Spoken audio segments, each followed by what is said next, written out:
સકારી વ્રજના ઇન્દ્ર રૂપે આપ સર્વને વશ કરનારા છે. આ વ્રજના રાજા છે અને વ્રજના રાજા છો એટલે વ્રજમાં આપનું શાસન ચાલે છે.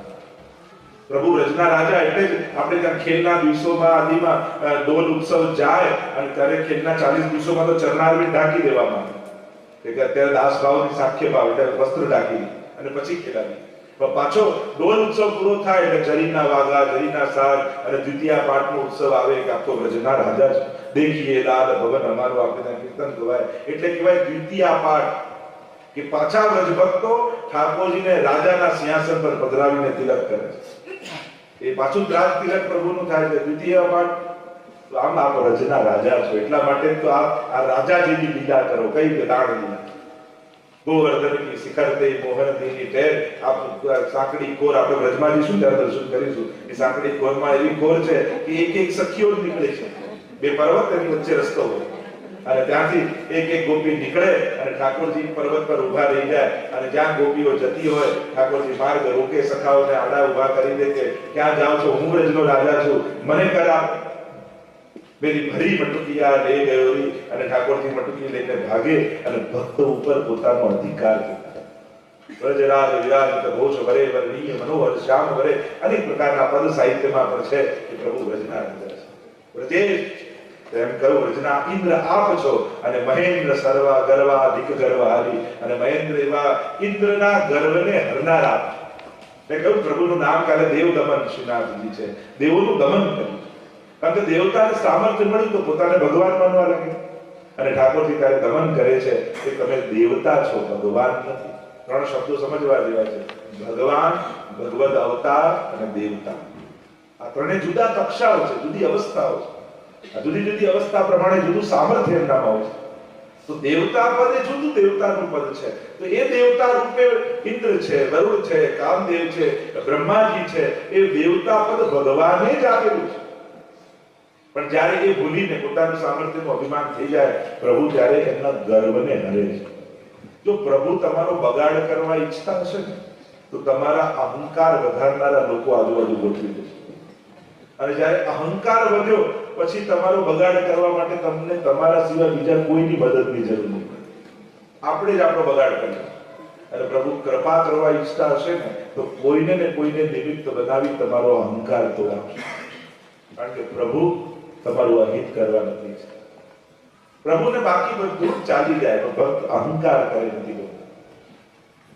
એટલે ક્યારે પણ વૈષ્ણવે કોઈ પણ પ્રકારનો મદ નહીં રાખવો. અહંકાર બંને એટલું દૈન્ય. સેવાનું ફળ, સત્સંગનું ફળ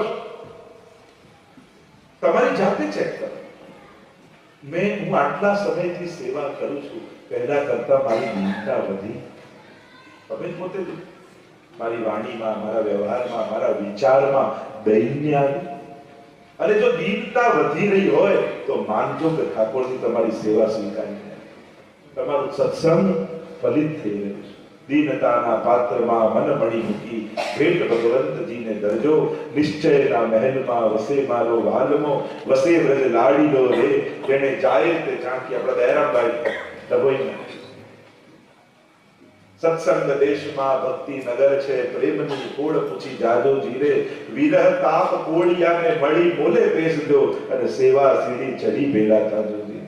આખું એડ્રેસ ઠાકોરજીમાં આપે છે કે પ્રભુ મળે ક્યાં? સત્સંગ દેશમાં ભક્તિ નગર છે, પ્રેમની કોળ પૂછી જાજો જીરે. વિરહ તાપ કોળિયાને મળી બોલે બેસજો અને સેવા સીડી ચડી ભેલા થાજો જીરે. પણ ક્યાં રહે છે? કે નિશ્ચયના મહેલમાં વસે મારો વાલમો. તમારી જ્યાં દ્રઢતા છે, જ્યાં તમારો નિશ્ચય છે, જ્યાં તમારી શ્રદ્ધા છે, એ જ ભગવાનનું મંદિર છે. ત્યાં ઠાકોરજી નિવાસ કરે છે. અને એટલા માટે કોઈ પણ પ્રકારનો મદ, એટલે જેટલો સત્સંગ આપણી અંદર ઉતરે એટલી દીનતા નથી. દૈન્યતા, દીનતા, આ જ સૌથી મોટા ફળ છે. દીનતા અને વિરહ. આ ઠાકોરજી રાજી થાય ત્યારે આ બે વસ્તુ હૃદયમાં હોય. વિરહ પણ બહુ દુર્લભ છે. જીવ બાળકો એટલે વિરહ ના કે અમારે વિરહ કાંઈ થતું નથી, આને વિરહ ના કે. આ લોકો જીવ બાળે ને વિરહ થતો, મને બહુ વિરહ થાય. બેન, આ જીવ બાળકો કહેવાય, વિરહ ના કહેવાય. વિરહ તો ફલ રૂપે પ્રગટે. એ રુરુદુહુ સુસ્વરમ રાજન કૃષ્ણ દર્શન લાલસા, એ જે ગોપીઓ કૃષ્ણ દર્શન લાલસાથી જે ગોવર્ધન વાસી સાંવરે લાલ તુમ બિન રહ્યો ન જાય, એ જે ચતુર્બદ્ધાસીનો વિરહ છે, આને વિરહ એ તો ફલ રૂપા છે. ઠાકોરજી પ્રસન્ન થાય ને ત્યારે હૃદયમાં વિરહ, પ્રભુ પ્રસન્ન થાય ત્યારે હૃદયમાં દીનતા. વૃત્રાસુરે પણ એ જ કહ્યું, દાસાનું દાસો ભવિતાસ્મિ ભૂય, દાસનો દાસતા પ્રભુ પાસે ભક્તોની દાસતા. એટલે જ્યારે પણ પ્રભુ આગળ ઉભા હો તો એટલું કહેજો કે ક્યારે પણ કોઈ પણ વૈષ્ણવ માટે મને અભાવ કે દુર્ભાવ ના આવે એવી કૃપા કરજો.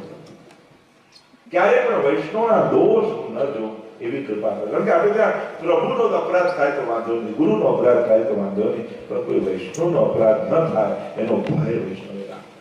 સતત સાવધાન રહો કોઈ વૈષ્ણવ, કારણ કે પ્રભુના જે વહાલા હોય એનો અપરાધ કર્યું તો પ્રભુ મને કેમ ક્ષમા કરે?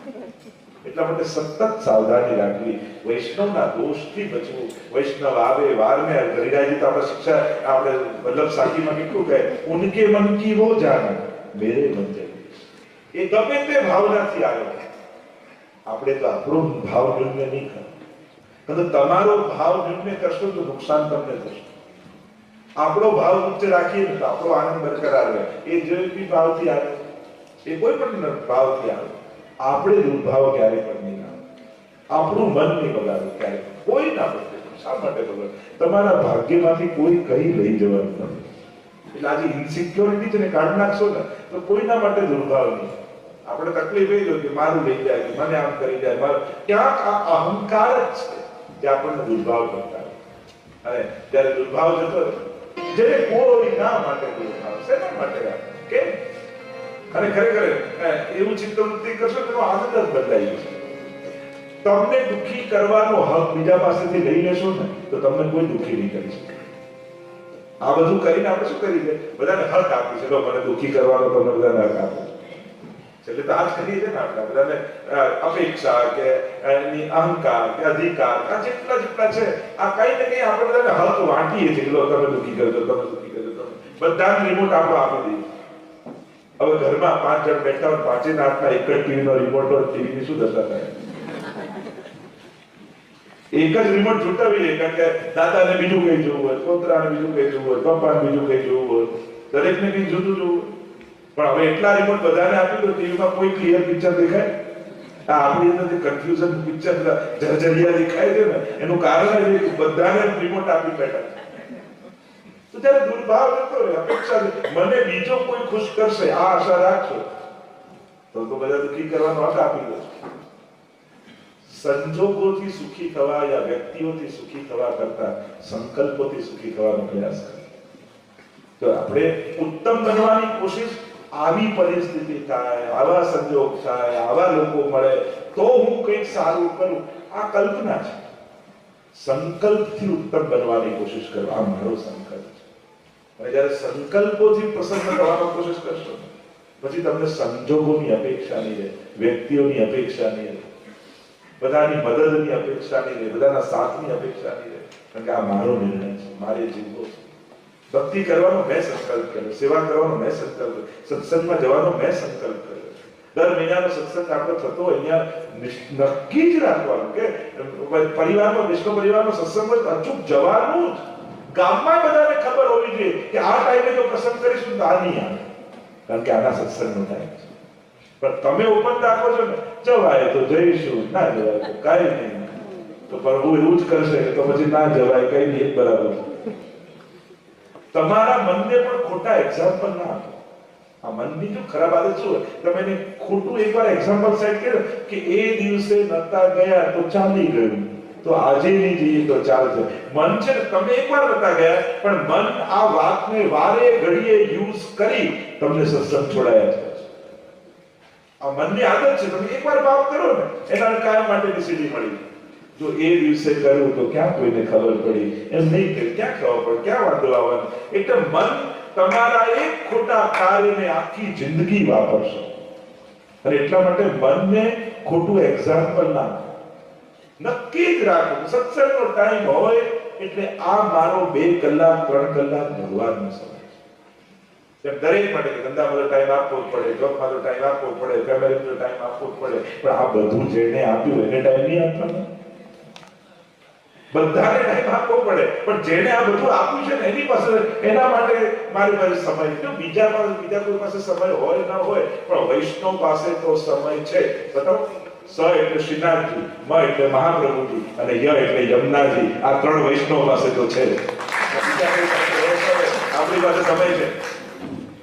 એટલે મૂળ વાત એ છે, સત્સંગ માટે મન નબળું નહીં કરવું, કારણ કે આ વધારાનો ટાઈમ નથી. આખી મહિનો ગાંઠ બાંધવાનો ટાઈમ હોય છે. આ 3 કલાક સત્સંગમાં આવીને ગાંઠો ખોલીએ છીએ. અને એટલા માટે સંકલ્પ સાથે કરો, સંજોગોની રાહ ના જો. સંકલ્પ મજબૂત હશે તો સંજોગો આપમેળે અનુકૂળ થશે તો સંકલ્પ મજબૂત હશે. નક્કી રાખો, અહીંયા બેસેલા આપણે બધા જ નક્કી કરીએ, જ્યારે પણ વૈષ્ણવ પરિવારનો સત્સંગનો સમય હોય એ સમય મારો ઠાકોરજી માટે છે. તમે નક્કી જ રાખો આ ટાઈમ ઠાકોરજી, અને એમાં બાંધછોડ નહીં. પોતાના કોઈ પણ લૌકિક કાર્યના સમયમાં બાંધછોડ કરું, પણ આ ટાઈમ મારે, કારણ કે 2 કલાક એવા મળે છે. તો આખો દિવસ, આખો મહિનો તો એવા જ કામ આપણે કરતા હોઈએ કે જેનાથી મન ઉદ્વેગિત રહે, આ થાય, આ કર્મ કર્યા, પેલા કર્મ કર્યા, પણ 2 કલાક ભગવાન પાસે આવીને બેસો ને, આખા મહિનાના પાપ કરીને બગડેલો, મલિન થયેલો વ્યક્તિ 2 કલાક પ્રભુની દ્રષ્ટિ પડે, પ્રભુ આપણને વિશુદ્ધ કરી શકે. એટલે શુદ્ધ થવાનો સમય છે. મોબાઈલ વાપર્યા જ કરો, હવે પછી કલાક ચાર્જિંગમાં તો મૂકવું કે નહીં? તમારા જાતને વાપરી રાખો. 2 કલાક મહિનામાં ચાર્જિંગમાં તો મૂકો, જાતને જુદી ચાર્જ થાવ. એ તો પછી ગરમ થઈ જાય, ગાડી ને સર્વિસ ના કરે, ઘણાની વાતો ગરમ થઈ જતા, ઘણાની ગાડી સર્વિસમાં ના આપો, આપણે જ કરો, કોઈ ધક્કા મારવા પડે. ઘણાની હવે તો ઊભો થા, આમ ધક્કા મારી મોકલવા પડે. સમજી લેવું કે સર્વિસનો ટાઈમ થઈ ગયો છે. તો મહિનામાં 2 કલાક જાતની સર્વિસમાં ના મૂકી શકો, એ પણ પ્રભુના સાનિધ્ય. બને તો સેવા મારે, જો અહીંયા ટીમમાં જે જોડાઈને કરે છે એટલું મોટા ને, ખરેખર તમે ભાગ્યશાળી છો કે અહીંયા છો ને તો આ બધી સેવા મળે છે. આવો ઇન્ડિયાની માંગો સેવા, કોણ આપે તમને? ત્યાં કહો કે મને માળા બનાવવા, કુલઘરમાં એટલી બહેનો તમને ઘૂસવાઈ જશે. કોઈ કે મને ભંડારની સેવા કરવા તો કોઈ કરવા દેજો. જો અહીં ટ્રાય કરજો એકવાર, ત્યાં જાઓ તમારા ગામમાં બાજુમાં જે હવેલી હોય ત્યાં ટ્રાય કરો કે મારે મનોરંજનની સજાવટ કરી બંધ કરવા દો. ત્યાં તો 1000નો નંબર લાઈનમાં દર્શનમાં હશે, અને હજી તો કર્યા ન કર્યા, એક ધક્કે અંદર બીજા ધક્કે. તો તમે તો અનુભવી છો. અને એટલા માટે આ જે લાભ મળે છે ને, તો લાભ લઈ લેજો. ગુમાવતાની અહીંયા છો તો આ લાભ મળે છે. એટલે ભાગ્યશાળી તો આજે બધા ટીમમાં જેની સેવા કરે, તો બધું હજી જે અહીંયા ઉપસ્થિત છે ને, જે હજી સેવાની ટીમમાં ન જોડાયા હોય તો નામ લખાઈ લેજો. અમારે પાઠશાળા માટે થોડા ટીચર્સ જોઈએ છે. થોડા પાઠશાળામાં જ્યાં તમને રસ હોય, કે પાઠશાળામાં હોય, સજાવટમાં હોય, આમાં હોય, એવી મોટી ટીમ બને, જેથી વધારે લોકોને આપણે લાભ, હજી વધારે કાર્ય કરી શકે. આ એક લાભ છે જીવનના. તમે અહીંયા છો એટલે તમને મળે છે, તો આ ચૂકશો નહીં. તો પછી ક્યારે કરશો? હાથ પગ નહીં ચાલે ત્યારે સેવામાં આવશે, દેખાતું બંધ થશે પછી દર્શન કરવા જશે. પણ ગડપડમાં કરીશું એનું પ્લાનિંગ તો એ જ કહેવાય ને. ગડપડમાં એટલે સંભળાતું બંધ થાય પછી કથા સાંભળવા જશે, દેખાતું બંધ થાય પછી દર્શન કરવા જશે. હાથ પગ નહીં ચાલતા હોય પછી સેવા થશે. પછી તો વધારે ધ્યાન શરીર, અમુક અવસ્થા થાય પછી ધ્યાન શરીર પર આવી જાય. એટલે શરીર જ્યારે સાથ છોડવા લાગે અને બગડવા લાગે ત્યારે ધ્યાન ત્યારે ભગવાનનું મન નથી લાગતું. સૌથી વધારે મન ક્યારે લાગે? ત્યારે શરીર એકદમ સ્વસ્થ હોય, યુવાન. તો નાના હોઈએ ત્યારે એક એક બોડી પાર્ટ ભણાવવા પડે. હાર્ટ અહીંયા છે, આ લેફ્ટ હેન્ડ કેવા, રાઈટ હેન્ડ, આ લેફ્ટ હેન્ડ, આ નાના છોકરા કેવું શીખવાડવું પડે? એ જ્યારે મોટા થઈ જાવ ત્યારે હાર્ટની કઈ નસમાં બ્લોકેજ છે એ મોડે હોય. બધો પડે હાર્ટ ક્યાં છે, કિડની ક્યાં છે, ના ક્યાં છે, ના આ પડે, બધું યાદ રાખે, આ બધું દુખવા લાગે. પછી બોડી માં શીખવાડવા પડે તો શરીરમાં જ ધ્યાન કરે બધા કે આ ઘૂંટણ દુખે છે, ઢાંકણી નથી પગડી પણ એની આજુબાજુ બધું થઈ ગયું છે. ના થવું લોકોને એક એક પાર્ટ કેટલા બધા યાદ રહી જાય કે હૃદયની કઈ નસમાં બ્લોકેજ છે એને ખબર. અને નાના હોય ત્યારે શરીરનું ભાન ના હોય, શરીર પર ધ્યાન ના હોય, અને મન એટલું પ્રફુલ્લિત હોય ને કે બહુ શરીરમાં ધ્યાન ના રહે માણસ. તો જ્યારે દેહ બુદ્ધિ નથી ને ત્યારે ભગવાન ભક્તિ કરી, યુવાનીના સમય કરી દેવી. અને જ્યારે ભગવાનમાં મન વધારે અને એટલા માટે બાળકો યુવાનોને કહે કે શરીર દોડે છે ને તો એવી જગ્યાએ થોડું દોડી લેજો જેનાથી આત્માનું કલ્યાણ થાય. બાકી તો દુનિયા દોડાવતી જ રહેવાની છે, દોડતા જ રહેવાની. પેટ માટે તો આખી જિંદગી દોડ્યા, હવે ઠેઠ માટે દોડવાનો અવસર છે તો ચૂકતા નહીં અને પ્રભુ માટે 4 ડગલા દોડો ને તો અહીંયા જ તમારી રથયાત્રા. તમારી સેવા માટે દોડો, હરિગુરુ વૈષ્ણવ નહીં, તમારી આ રથયાત્રા છે. 84 ડગલા દોડો છો ને, તમારી પાસે તો હવે તો મશીન પણ છે કેટલા સ્ટેપ થયા. 84 સ્ટેપ દોડો, 84 યાત્રા. એ કે મને આપી દો જે આપણે ચાલવા કામ લાગે. મેં કીધું અમારે તો દોડા દોડી ચાલુ જ છે. તો મૂળ વાત જ્યારે સેવામાં દોડતા હોઈએ, ઘણા લોકો કે આટલી જગ્યા પરિભ્રમણ કરો, આપણે થાક ન લાગે. હું હંમેશા એમ વિચારું કે મહાપ્રભુજી પૃથ્વી પરિક્રમા કરી રહ્યા છે, એ આગળ આગળ ચાલે છે અને હું પાછળ પાછળ દોડી રહ્યો છું. એ આમ વિચારું છું તો મને થાક નથી લાગતો. જ્યારે પણ સેવામાં હોય, મહાપ્રભુજી કેટલો શ્રમ કર્યો, ખુલ્લા જનાર્દનથી આખા ભારતમાં જે પરિક્રમા કરી, તો આપણે તો સેવામાં દોડતા હોઈએ ત્યારે એવો જ ભાવ રાખવો કે આગળ આગળ મહાપ્રભુજી ચાલે છે અને 4 ડગલા આપણે પાછળ ચાલે.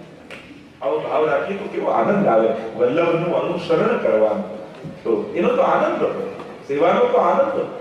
એના થાકમાં શાંતિ હોય અને ઘણી જગ્યાએ શાંતિથી બેઠા હોય તો થાકેલા બેસી. સેવાના થાકમાં શાંતિ હોય અને ઘણી જગ્યાએ શાંતિ હોય તો થાકી જઈએ. જો ના ક્યાંય કોઈનો ફોને નથી આવતો, કેવી શાંતિ છે. અને શાંતિ પણ સ્મશાન શાંતિ હોય, શાંતિ પણ યુદ્ધ પહેલાની શાંતિ હોય. એટલે શાંતિ હોય તો બધું એમ જ ન માનતો કે આનંદ જ છે. શાંતિના અનેક પ્રકાર છે. અત્યારે તો યુદ્ધ પહેલાની શાંતિ, અને સ્મશાન શાંતિ છે. શાંતિ અનેક પ્રકારની. અહીંયા સમજાવતા કહ્યું, વૃંદાવને કંદ ફલો પહારી મમ પ્રભુ શ્રી ગિરિરાજધારી. 7મા શ્લોકમાં આચાર્ય ચરણાજ્ઞા કરે, મન કલાના તમો વિદારી, મન અને ચંદ્રમાની જેમ અંધકારને દૂર કરનારા.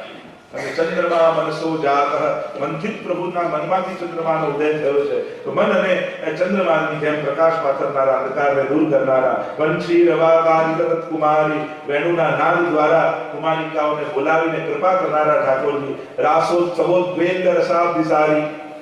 અને આખા રાસ લીલાનું, રાસ પંચાધ્યાયનું આ શ્લોકમાં સંક્ષિપ્ત વર્ણન છે. મનક કલાવર ત્યાં જેમ ઠાકોરજી તદોડુરાજ કકુવ કરે મુખમ પ્રાચ્યા વિલિંપન્ન સંદનેન. રાસલીલાનું વર્ણન આવે કે જેમ ચંદ્રમાનો ઉદય થયો છે અને મનમાંથી પ્રભુએ ચંદ્રમા પ્રગટ કર્યો છે, આમ પ્રકાશ પાથરનારા રાસની રાત્રિમાં. અને વંશી રવાકારિત કુમારી, વેણુના નાદ દ્વારા એ કુમારિકાઓને બોલાવનાર. મત્ત દ્વીપોદામ ગતાનકારી, મત્ત મદમસ્ત દ્વીપોદામ, મત્ત દ્વીપોદામ. દ્વીપ એટલે 2 મુખથી પાણી પીનાર. એનો અર્થ થાય હાથી. એ સૂંઢથી પીએ ને મુખથી પીએ. એટલે આનો અર્થ થાય મત્ત દ્વીપોદામ ગતાનુકારી, એટલે બદમસ્ત ગજરાજની જેમ ચાલનાર એવા પ્રભુ છે. અને પ્રભુની ચાલ માટે પણ અનેક ઉપમાઓ આપવામાં આવી છે. હાથીની ઉપમા આપવામાં આવી, સિંહની ઉપમા આપવામાં આવી, હંસની ઉપમા આપવામાં આવી. ચાલ બરાલા, હંસની જેમ પ્રભુ ચાલે છે. તો અનેક ઉપમા શાસ્ત્રોમાં અનેક પ્રકારની ઉપમાઓ પ્રભુ માટે છે.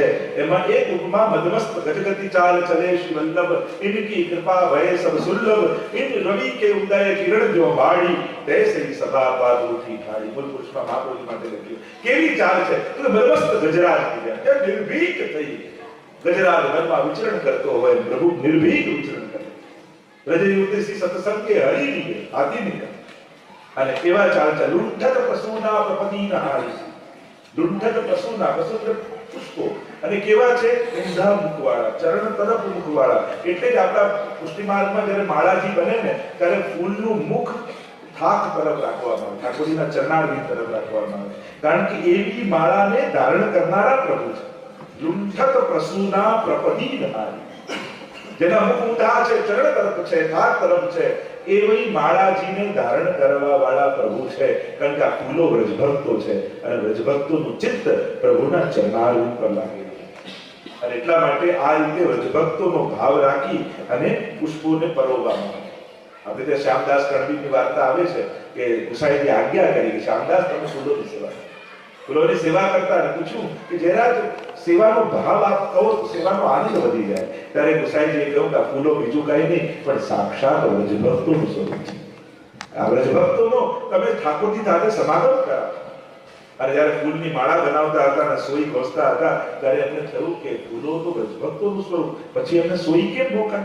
એટલે ફરી ગુસાઈજી પાસે આવીને વિનંતી કરી, જયરાજ ફૂલો તો બ્રજ ભક્તો છે, એને સોઈ કેમ ભોકાય? ત્યારે ગુસાઈજીએ કહ્યું કે અહીંયા તો બધું ભાવાત્મક છે. જો ફૂલો વ્રજભક્ત છે તો સોઈ નથી, પણ એમના હૃદયમાં મળતી પ્રભુ સંબંધની વધાઈ છે. કે જ્યારે એમના હૃદયમાં તમે સોઈ ઘોસો છો તો એ સોઈ નથી, એ એમના હૃદયમાં વધાઈ મળે છે કે હવે થોડા જ સમયમાં તમારો પ્રભુ સાથે મિલન થવાનું છે. અને જ્યારે આ વધાઈ હૃદયમાં પ્રવેશે છે ત્યારે વ્રજભક્તનું હૃદય ખીલી જાય છે. આવું સ્વરૂપ શ્રી ગુસાઈજીએ સમજાવ્યું. તો આ પુષ્પો કોઈ સાધારણ નથી, એ વ્રજભક્તોનું રૂપ છે. એટલે પ્રભુના ચરણારવિંદ તરફ એમનું મુખ રહે છે. અને રમા સુસ્પર્શ કર પ્રસારી, રામો રસ સ્પર્શ કર પ્રસારી, કર પ્રસાર કરી અને રસનું દાન કરનાર, રસમાં ખેંચી જનારા ઠાકોરજી છે. એવા ઠાકોરજી કોણ છે? તો કે મમ પ્રભુ શ્રી ગિરિરાજધારી. આ ગિરિરાજધારી, ગોવર્ધનધારી, આ શ્રીનાથ બાબા એ અમારો ઠાકોર છે. કારણ એ જ આશ્રયનું દાન કરનારો છે, એ જ ભક્તોની અભિલાષાને પૂર્ણ કરનારો છે. અને એ જ અભિલાષાને પૂર્ણ કરવા માટે અને દુઃખદાની ચૌરીએ યશો વિસારી, દુઃખદાની ચોરી કરી પોતાના યશનો વિસ્તાર કર્યો.